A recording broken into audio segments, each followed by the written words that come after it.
वालेकुम। तो welcome back to my channel concepts with Zainab, जहां हम एमडी कैट का एफटीबी और पीटीबी के अकॉर्डिंग अपना ह्यूमन सर्कुलेटरी सिस्टम वाले चैप्टर को कवर अप कर रहे थे।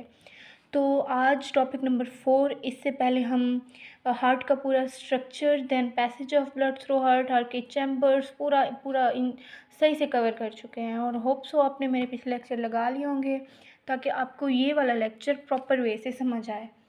तो वैसे तो यूजुअली मैं लेक्चर्स पहले प्रिपेयर लिख लेती हूँ, बट आज मैंने बहुत कम लिखा है, जस्ट हेडिंग्स ही लिखी हैं क्योंकि साथ साथ समझाने में अलग मज़ा आता है। So let's start with our brand new topic. सही, तो आज हम रीड आउट करेंगे कंडक्टिंग सिस्टम ऑफ हार्ट। पहले तो हमने पढ़ा था कि हार्ट आपका कंट्रैक्ट कर रहा होता है, रिलैक्स कर रहा होता है, कंट्रैक्ट कर रहा होता है, रिलैक्स कर रहा होता है। ये तो आपको भी पता है, बट मैंने कहा था कि नेक्स्ट टॉपिक में हम पढ़ेंगे कि ये कंट्रैक्शन या रिलैक्सेशन का सिग्नल क्या होता है। मतलब क्या चीज़ हार्ट को फोर्स करती है कि वो रिलैक्सेशन शो करे या कंट्रैक्शन। दिल को कंट्रोल कौन कर रहा है? Just joking.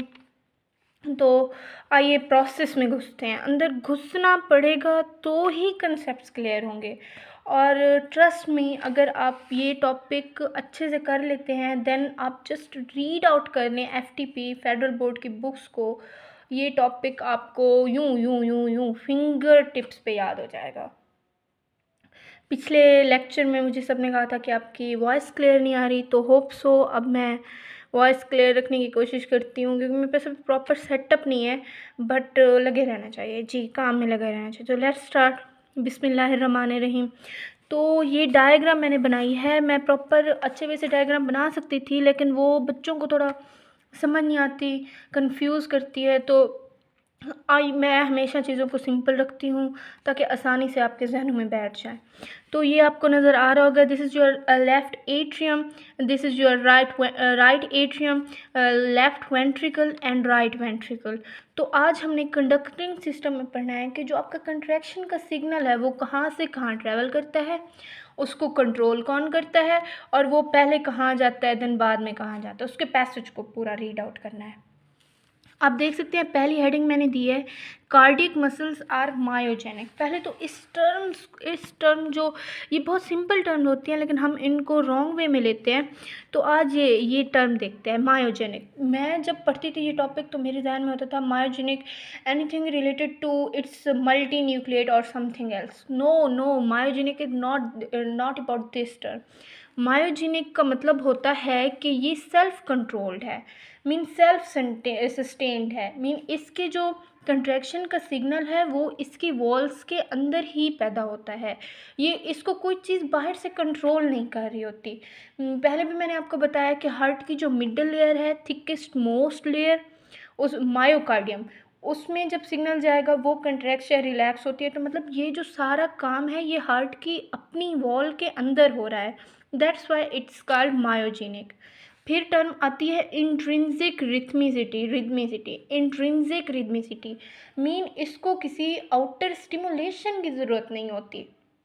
आपका दिल ये एज खुद नेचुरली ऐसे ही बिल्ट है कि इसको कंट्रैक्शन या रिलैक्सेशन का सिग्नल बर्थ से लेकर आपकी डेथ तक मिलता है और ये खुद कंट्रैक्शन या रिलैक्सेशन शो कर रहा है।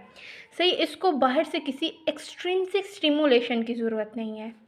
ये दो टर्म्स होप सो आपको मायोजेनिक ये इसके वॉल्स के अंदर खुद सिग्नल प्रोड्यूस होते हैं जिसकी वजह से कंट्रैक्शन या रिलैक्सेशन होती है। देन ये इंट्रिंसिक रिथमिसिटी शो करता है।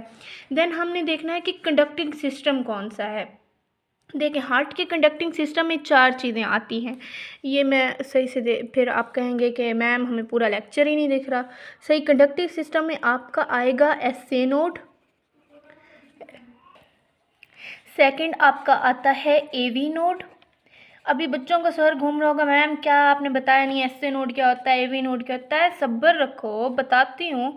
देन आपका आएगा bundle of His, it's His not His, bundle of His. Then आएगा योर्स पर्किंजी फाइबर्स। जी, तो ये होते हैं आपके हार्ट के कंडक्टिंग सिस्टम के 4 बेसिक मेन पार्ट्स।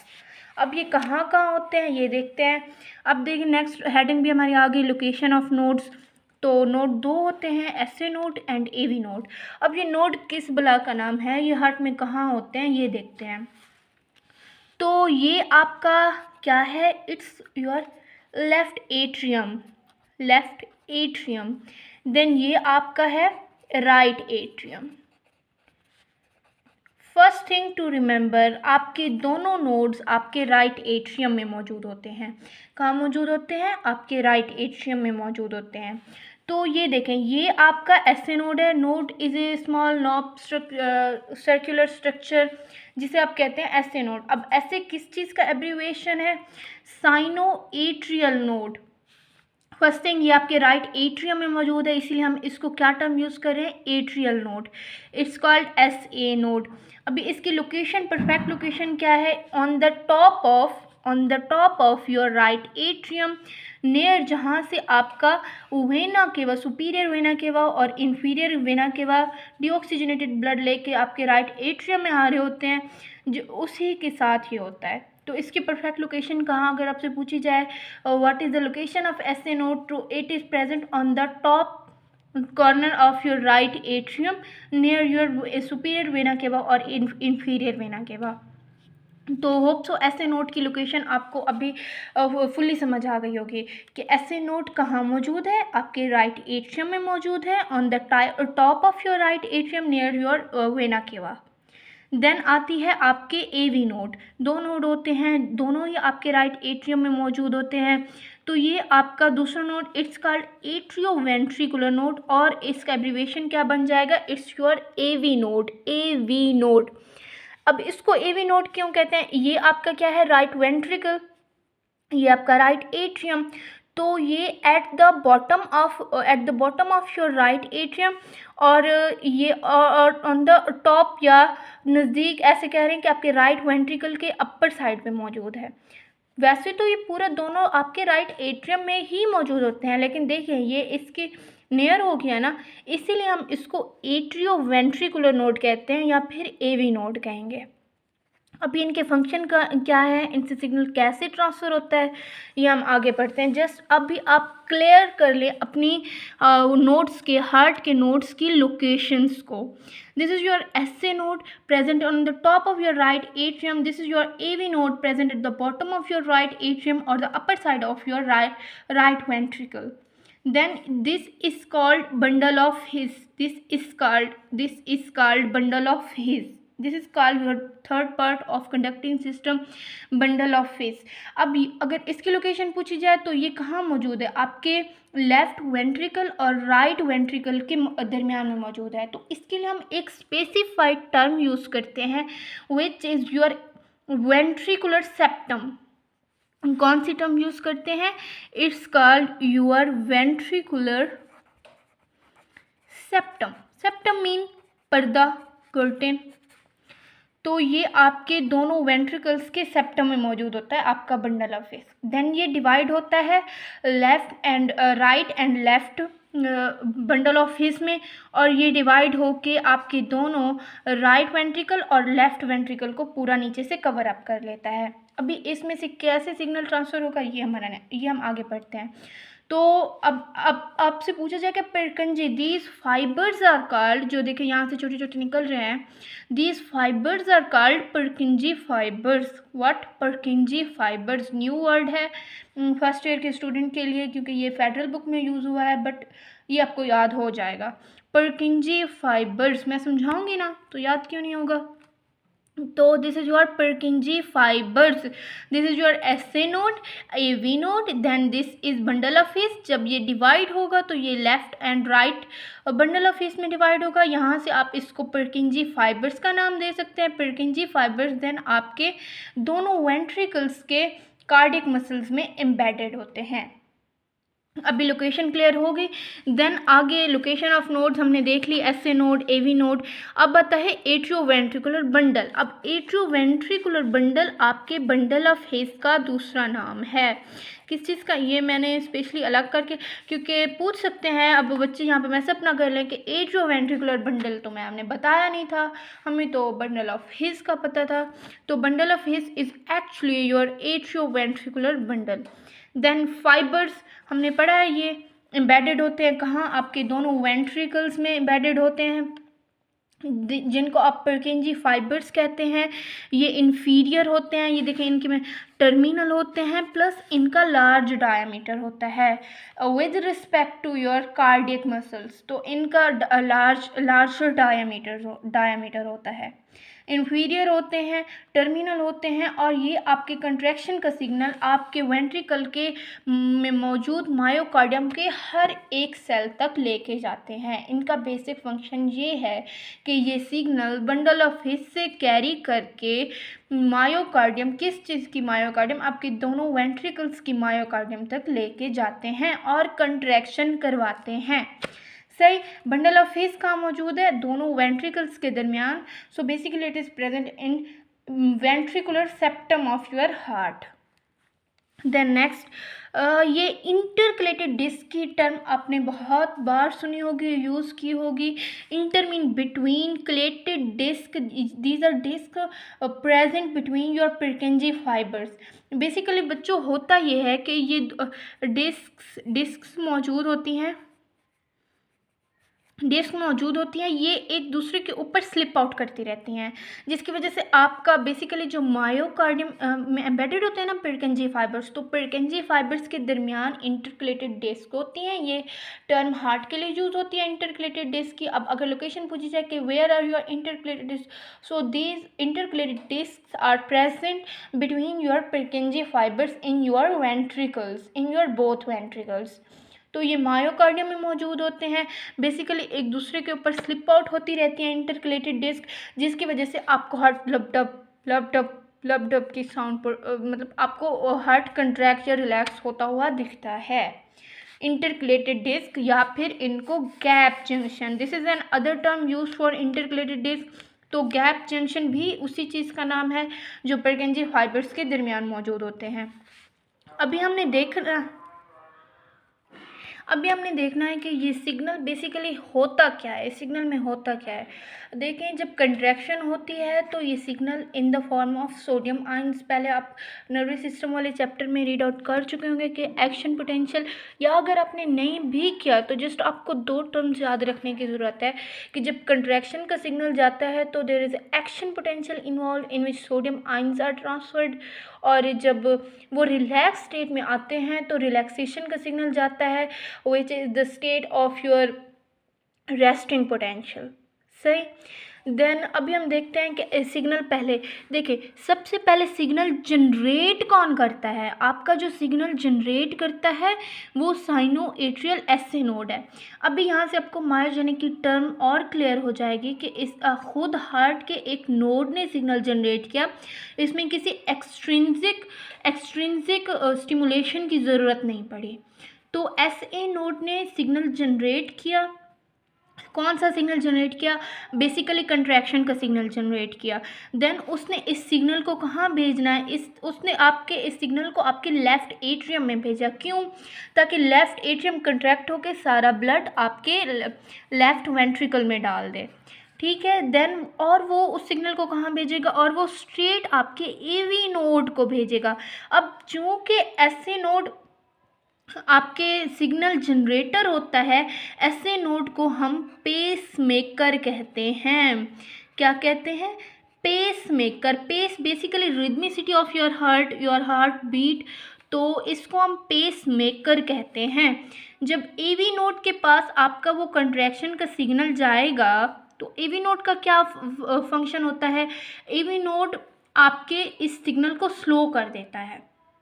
क्यों स्लो करता है, देखिए ना, जब आपका सिग्नल कंट्रैक्शन का इधर जा रहा है, एट्रियम में जा रहा है, और जल्दी से यहाँ से पास होकर अगर आपका सिग्नल डायरेक्ट वेंट्रिकल्स में चला जाए, देन ये तो दोनों इकट्ठे कंट्रैक्ट होना शुरू कर देंगे, ये सोचने की बात है ना, जब अगर दोनों इनके पास इकट्ठे चला जाएगा सिग्नल, इधर भी जा रहा है इधर भी जा रहा है, तो मतलब आपका लेफ्ट एट्रियम और ये वाला आपका राइट एट्रियम भी कंट्रैक्ट हो रहा है और आपके दोनों वेंट्रिकल्स भी कंट्रैक्ट हो रहे हैं। तो इसका काम होता है आपके उस भेजे गए एसए नोड के भेजे गए सिग्नल को स्लो डाउन कर देना। अब एवी नोड कितना स्लो करता है ये भी देख लेते हैं। अब एवी नोड ने उस सिग्नल को स्लो कर दिया, इसीलिए इसको कहते हैं pacesetter node. Pacesetter mean उसकी स्पीड को स्लो करने में रोल प्ले कर रहा है ना, so it's called your pacesetter while SA node is pacemaker. ये क्वेश्चन बार बार पूछा जाता है कि पेस मेकर कौन सा नोड होता है। It's your SA node. SA node is your pacemaker node. Then ये सिग्नल भेजेगा bundle of His. Bundle of His से सिग्नल, ये देखिए मैंने एरो के ज़रिए भी आपको शो किया है। बंडल ऑफ हिस से सिग्नल ट्रांसफ़र, ये आपका लेफ्ट पिरकिंजी फाइबर्स, ये आपके राइट पिरकिंजी फाइबर्स जो कि एम्बेडेड है आपकी एंडोकार्डियम एंडोकार्डियम से रिलेट होकर आपके मायोकार्डियम तक कंट्रैक्शन का सिग्नल देते हैं। सही, जो आपके पूरे उसमें हार्ट में दोनों वेंट्रिकल्स में पिरकिंजी फाइबर्स एम्बेडेड है। ये इन्फीरियर होते हैं टर्मिनल, ये हम पहले पढ़ चुके हैं। इससे जब यहाँ सिग्नल ट्रांसफ़र होगा आपके दोनों वेंट्रिकल के हर एक मायोकार्डियम के ये मायोकार्डियम का एक एक सेल, मायोकार्डियम के हर एक सेल देखें, ये सिग्नल इधर जाएगा इधर जाएगा इधर जाएगा और ये सारे कंट्रैक्ट होना स्टार्ट हो जाएंगे। देन आपके वेंट्रिकल्स भी कंट्रैक्ट होना, पहले आपके एट्रिया कंट्रैक्ट होंगे, उसके कुछ सेकंड बाद क्योंकि आपके एवी वॉल ने सिग्नल को स्लो डाउन कर दिया है, फिर आपके वेंट्रिकल्स कंट्रैक्ट होंगे। अब कितने कंट्रैक्ट होते हैं ये हम देखते हैं। there is a delay of 0.15 there is delay of 0.15 second for completion of atrial contraction। मतलब आपके एट्रियल कंट्रैक्शन को पूरा करने के लिए इसको 0.15 सेकेंड्स आप वो जो आपके एवी नोड को 0.15 सेकेंड सिग्नल को स्लो करना पड़ता है ताकि इनकी कंट्रैक्शन कंप्लीट हो और फिर आपके वेंट्रिकल्स की कंट्रैक्शन स्टार्ट हो सके सिमल्टेनियसली। मतलब पहले ये कंट्रैक्ट होंगे देन ये कंट्रैक्ट होंगे, इकट्ठे कलेक्टिवली कंट्रैक्ट नहीं होंगे। पहले ये कंप्लीट होगी इनकी कंट्रैक्शन, देन आपके वेंट्रिकल्स की कंट्रैक्शन स्टार्ट होगी। तो ये कैसे सिग्नल देखें, जब सिग्नल यहाँ से यहाँ तक ट्रैवल करता है टाइम तो लगेगा, ऑफ कोर्स कम लगे ज़्यादा लगे टाइम लगेगा तो सही। तो टाइम लगता है इधर 0.04 सेकेंड्स का, कितना 0.4 सेकेंड, सॉरी 0.4 सेकेंड्स का। देखें इसीलिए मैंने तो लेड पेंसिल यूज़ कर रही हूँ ताकि मिस्टेक्स हो, हर किसी से मिस्टेक होती है, तो मैं इरेज आउट कर लूँ। तो 0.4 सेकेंड के लिए वो आपके इस सिग्नल को डिले करता है। देन एसए नोड आपके सिग्नल को कितना डिले कर देगा, एवी नोड एसए नोड के भेजे गए सिग्नल को कितना डिले करेगा, ये डिले करेगा 0.11, ये करेगा 0.04, सॉरी मैं पहले ठीक थी, 0.04 सेकेंड्स के लिए यहाँ से यहाँ तक सफ़र करने में उसको टाइम लगेगा।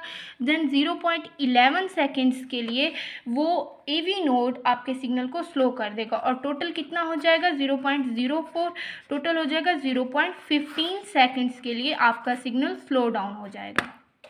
मैं फिर से रिपीट कर देती हूँ, एसए नोड आपके सिग्नल कंट्रैक्शन के सिग्नल को जनरेट करेगा, देन 0.04 सेकेंड लेगा एवी नोड तक आने के लिए सिग्नल, देन आपका एवी नोड 0.11 सेकेंड आपके सिग्नल को स्लो डाउन कर देगा और स्लो डाउन करने के बाद ये signal bundle of his through पुरकिंजी fibres आपके वेंट्रिकल्स के हर एक सेल तक पहुँच जाएगा।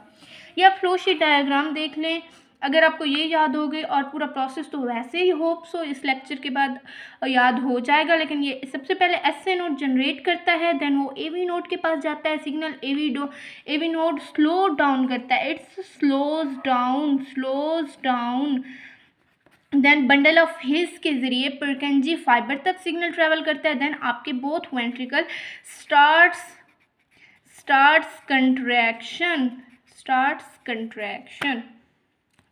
तो ये था आज का टॉपिक, शॉर्ट 16-17 मिनट्स ज़्यादा से ज़्यादा 20 मिनट्स का, बाकी तो मैंने बातें की होंगी 20 मिनट्स का आपका लेक्चर। नेक्स्ट लेक्चर में इंशाल्लाह हमने पढ़ना है ECG, very important topic. Next क्या पढ़ेंगे हम, ईसीजी एंड एंड आपकी आर्टरीज, वेन्स और कैपिलरीज की क्या करेंगे, उनकी प्रॉपर्टीज़ पढ़ेंगे कि वो क्या होती है, उनकी थिकनेस क्या होती है, उनमें स्पीड कितनी होती है ब्लड की, ईसीजी एंड वो आपका दूसरा टॉपिक कैपिलरीज, आर्टरीज और वेन्स, और वो हमारा टॉपिक नंबर 5 होगा। और ये चैप्टर आपका कंप्लीट। होप सो ये आपको समझ आ गया होगा, और अगर समझ आ गया है तो लाइक, शेयर और सब्सक्राइब कर दें और छोटी छोटी गलतियों को इग्नोर करें। खुश रहें।